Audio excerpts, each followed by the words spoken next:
Já estamos de volta com o TV Mar News. Ótima semana para você, tá certo? Só reforçando que o TV Mar News é apresentado por esse amigo de vocês de segunda a sexta-feira, com reprise no decorrer do dia, de acordo com a programação da sua TV Mar. Acompanhe também pela internet, pelo portal gazetaweb.com e siga as nossas redes sociais e fique bem atualizado com as últimas informações. Eu tenho o prazer de receber aqui nos estúdios o Gabriel Figueiredo, ele que é otorrinolaringologista. Conversamos, inclusive, no intervalo a respeito desse dia que é importante demais. Esta segunda-feira está sendo comemorado o Dia Mundial da Alergia.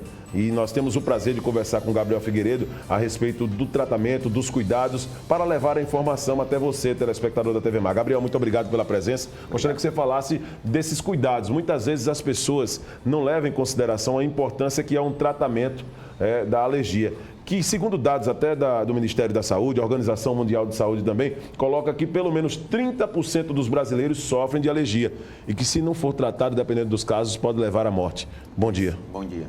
É isso mesmo, né? Você vê que é um dado preocupante, né? 30% é muita coisa. Cada 10 pessoas, 3 têm algum grau de alergia, né? E o que a gente sempre orienta, qual que é o foco principal? É a prevenção, né?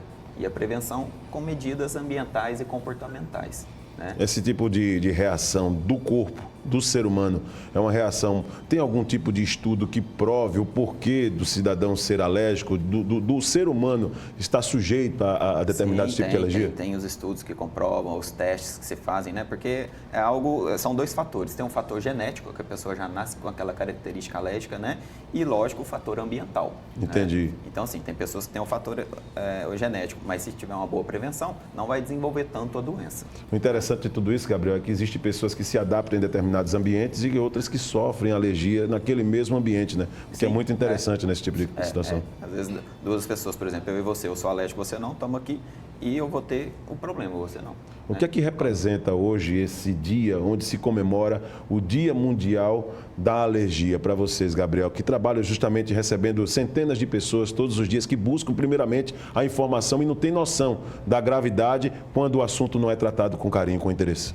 Para a gente é muito importante ter esse dia porque é uma forma de orientar, é um espaço que a gente tem para orientar melhor os pacientes, né? Entendi. E às vezes tem pessoas que têm um grau de alergia até grave, que já deveria ter procurado no especialista e tenta tratar em casa, faz aquele tratamento, né, que não é o ideal. Toma um remédio aqui, outro ali, né? É verdade. E assim, a alergia, ela se manifesta de diversas formas no ser humano, né? Se você for falar aqui de alergia em si, eu acredito que nós poderíamos passar um programa inteiro, né, dos casos de alergia que existe. Mas aí eu pergunto para você, Gabriel, quando a pessoa sabe que o caso é crítico e que ainda não recorreu a um tratamento de um profissional e que precisa urgentemente ser tratado, no caso da alergia?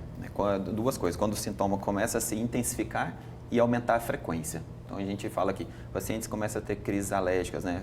Os sintomas mais de 3 vezes por semana, ou vem se intensificando, tendo até dores, né? Igual vamos pegar na minha área, a rinite, sinusite, pode dar dor na face, cefaleia, essas coisas. Tem que se procurar o profissional para poder fazer um tratamento preventivo. Uma rinite, sinusite, as pessoas geralmente ignoram, né? Isso faz parte da população, mas não sabe também o risco que sofre, né? Até o desconforto, né, Gabriel? As complicações. Eu gostaria que você falasse um pouquinho de situações simples aos olhos de um leigo, né? Que é uma rinite alérgica, e que você tem hoje um cuidado muito grande em levar essas informações para a pessoa. Como tratar, por exemplo, uma rinite, uma sinusite nesse caso?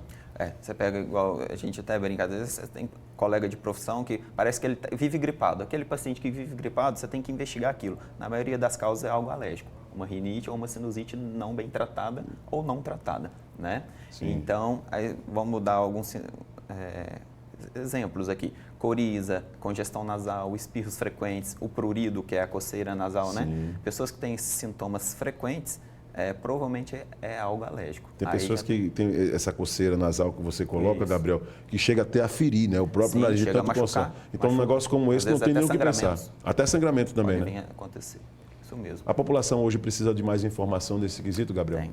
Precisa. No entanto, que ainda bem que tem esse Dia Mundial aí para a gente poder esclarecer melhor. Como é que vai ser hoje marcado esse Dia Mundial? Promovendo ações? O que é que vai ser colocado? Sim, ações, orientações, né? Porque como é uma patologia que se fizer boas medidas comportamentais, ambientais de prevenção, você consegue estabilizar ela bem. Não tem cura, infelizmente, mas você estabiliza bem qualquer grau de alergia, seja de vias aéreas, seja alergia alimentar. A prevenção é o ideal, né? A sinusite, ela se manifesta também de algumas formas bem interessantes. Não sei se é mito, Gabriel. Você, como profissional, pode até falar melhor. Mas quem tem sinusite, quando toma água gelada, diz que sente uma dor aqui na região frontal. O espirro, muitas vezes, ele gera um certo odor, né? Mais fétido, né? Um odor mais característico.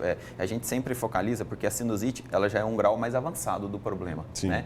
A sinusite, ela nunca vem do nada, ela sempre é uma complicação, seja de uma rinite ou de uma gripe ou resfriado não bem curado. Entendi. Então, ela já é uma complicação. No entanto, que em alguns casos de sinusite já tem que se entrar com antibiótico, né? Agora, uma pergunta do telespectador, chega agora aqui pra gente, através do 3377-9097. As dermatites, como é que isso pode ser tratado? O que é que você poderia recomendar para os nossos telespectadores? Mesma coisa, a dermatite, como o próprio nome diz, é uma alergia da pele, né? Especificamente da pele. Aí são várias coisas, né? Parte alimentar. Hoje em dia, infelizmente, alimentos com muito corante, essas coisas têm dado muita dermatite, principalmente em crianças, né? Sim. Então, evitar alimentos com muito corante, essas coisas, né? Tem crianças que têm a dermatite por picadas de inseto. Então, aí tem que evitar, sempre estar usando ali um repelente, essas coisas. Então, é bem abrangente essa parte alérgica, né? Uma outra colocação, intolerância à lactose, pode ser considerado também uma alergia, Gabriel? Pode ser sim um tipo de alergia.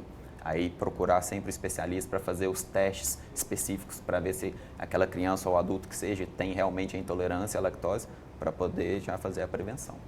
Tem crescido muito o número de alérgicos aqui no estado de Alagoas, por exemplo, Gabriel? Tem. Infelizmente, no geral, tem crescido muito, né?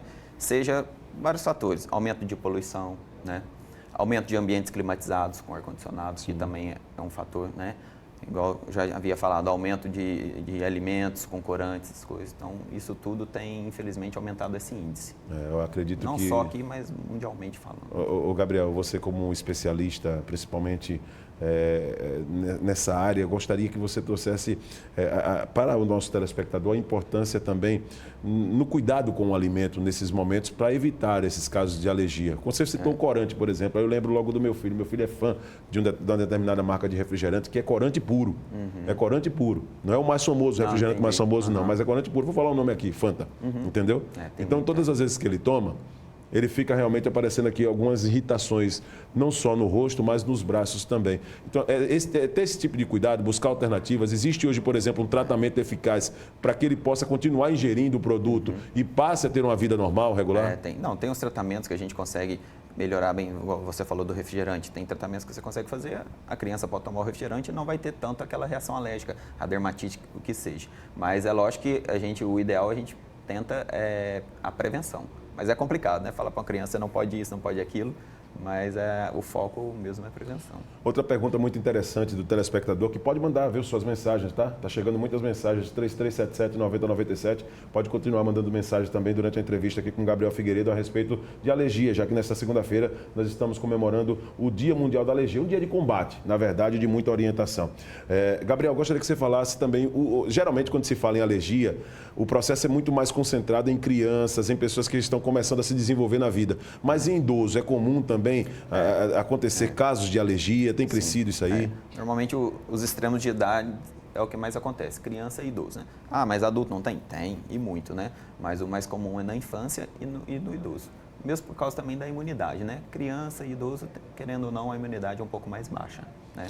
Gabriel, eu gostaria que você aproveitasse, né, na câmera número 1, número 2, na verdade, desse uma enfatizada, passando a mensagem para o nosso telespectador. Quero agradecer mais uma vez a sua participação. Muito obrigado pela presença e volte outras vezes aqui no TV Mar News. Vamos voltar, obrigado a vocês.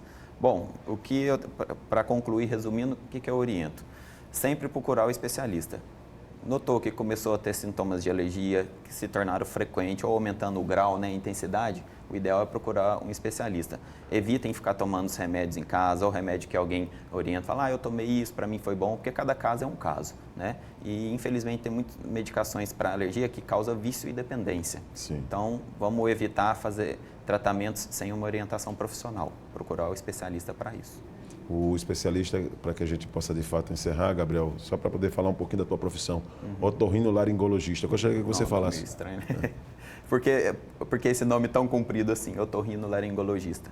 Oto, o que a gente trata de ouvido, rino, nariz, e laringologia, que seria a faringe, a garganta, a laringe, né?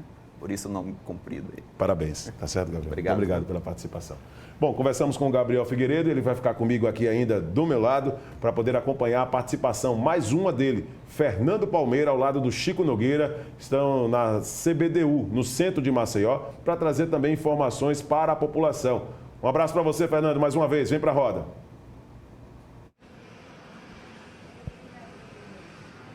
Pois é, nós estamos aqui agora já na CBTU para anunciar um aumento do preço da tarifa das passagens do trem entre Maceió e Rio Largo. Esse trabalho também que acontece de forma importante para o turismo, que vai até o vetusto bairro de Jaraguá, uma atração turística. Um abraço aqui para o Gabriel Mouzinho, essa figura querida de todos nós.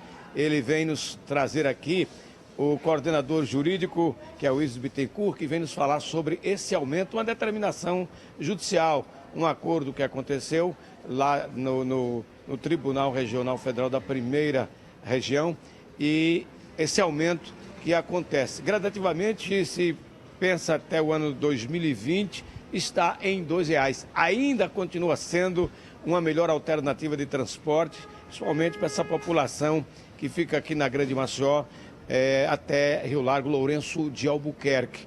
R$ 1,00 a partir de domingo, dia 7. Mas vamos falar mais aqui com o coordenador jurídico, Dr. Isis Bittencourt, que nos fala sobre esse aumento, o que é que representa e como se deu. Bom dia. Esse aumento foi decorrente de uma ação popular que foi ingressada por um usuário em Minas Gerais. Teve também uma ação civil pública por parte do Instituto de Defesa Coletiva e também uma ação civil por parte do Ministério Público. E a gente, né, a partir da instituição desse aumento, houve essa propagação desse aumento e eles ingressaram com essas ações. Quando ingressaram com essas ações, automaticamente o magistrado deu a liminar e suspendeu a vigência desse aumento. A CBTU ingressou com recurso, entrou com agravo de instrumento e com a suspensão da execução dessa liminar e foi deferido. Nesse deferimento que ocorreu esse ano, foi marcada uma audiência. E nessa audiência, o que é que aconteceu? As partes lá compuseram para que houvesse um aumento gradativo, para que houvesse esse aumento paulatino em todas as unidades, seja em Maceió, seja em Recife, seja em BH, seja em João Pessoa e também em Natal. Então, esse aumento foi feito de maneira paulatina. Estava presente lá também nessa audiência o Ministério Público Federal, a Advocacia Geral da União, a União Federal e foi feito perante o magistrado federal e foi feita essa composição de modo que houvesse esse aumento gradativo. Desde 2018, quando a tarifa era uma das mais baratas do Brasil, 50 centavos, houve iniciativa de se alterar para R$ 1,00. E aí chegaram a essas discussões, muitas vezes o próprio usuário achando que o preço estava dentro dos padrões, mesmo dobrando para R$ 1,00, mas aí começaram as celeumas e foi parar no judiciário. Mas agora o usuário, com certeza, talvez não esteja estranhando essa mudança que sai de 70 centavos para R$ 1,00. Ainda podemos dizer que é uma das tarifas mais baratas de transporte coletivo no Brasil. Exatamente. É um valor que estava há 15 anos sem qualquer reescalonamento, sem qualquer reajuste tarifário. A gente sequer seguia a inflação. Então, esse valor que está sendo cobrado agora, que houve essa majoração e para 2020 também vai chegar ao valor de R$ 2,00, é na realidade uma recomposição de algo que estava já defasado. Então, a CBTU com esses valores efetivamente vai reinvestir esses valores em prol da população, que nos últimos 10 anos a gente já investiu mais de 300 milhões de reais, seja em modificação do material rodante, com dormente, com trilhos, com a entrega dos VLTs, enfim, com todo o aparato para beneficiar a população. Essa correção aí também já é um sintoma diante da política atual de privatizar como aeroportos, portos, também a nossa rede ferroviária. Há alguma indicação, algum indicativo, alguma informação sobre isso? Olha, o que a gente sabe é que foi publicado no Diário Oficial da União, que tem uma previsão, sim, de privatizar. A CBTU está dentro do rol de empresas que tendem a privatizar, mas isso aí é algo muito incipiente, muito inicial ainda, que aí a gente vai ver ainda com a política do governo, a gente não sabe. Mas a CBTU ela já foi criada com esse modo de estadualizar e de municipalizar. Então também não é surpresa se for passado para o Estado, para o município, porque a criação da própria lei que criou a CBTU já foi nesse sentido de estadualizar, de passar o modal não só para o governo federal, não passar para o governo federal, mas sim para o estadual e municipal. Desde os tempos do Barão de Mauá, que ferrovia aqui no Brasil realmente sempre foi uma grande iniciativa. Depois entrou no esquecimento, no isolamento e numa política destrutiva de toda a rede ferroviária desse país continental, o que é lamentável. E agora, quando se pensa em valorizar mais esse tipo de transporte, pensa-se em entregar. Talvez por aquele preço bem vil, como aconteceu com os aeroportos. Vamos aguardar para ver o que é que dá. O importante é que se pense política para ampliar cada vez mais a rede ferroviária desse país, tanto no transporte de cargas, quanto também no transporte de passageiro, porque nós somos um país turístico e o povo precisa de um transporte mais barato e de melhores condições. Vamos aguardar para ver o que é que dá. Todo mundo já está aí sabendo, a partir já do domingo agora, R$1 a passagem do nosso VLT, do nosso trem, aqui dentro de Maceió e também para Rio Largo. Aqui da CBTU com as imagens do Chico Nogueira, Fernando Palmeira para a TV Mar News. Videlano Araújo, é com você. Obrigado, Fernando Palmeira. Está aí mais uma vez a informação chegando para a população, para a sociedade. Aumento mais uma vez um reajuste no VLT para as pessoas que utilizam desse serviço de transporte tão relevante todos os dias. Nós vamos a mais um rápido intervalo e no último bloco do TV Mar News nós vamos conversar sobre reforma da Previdência. Aqui nos estúdios, Isaac Macena é o nosso convidado. É logo depois do intervalo. Voltamos já.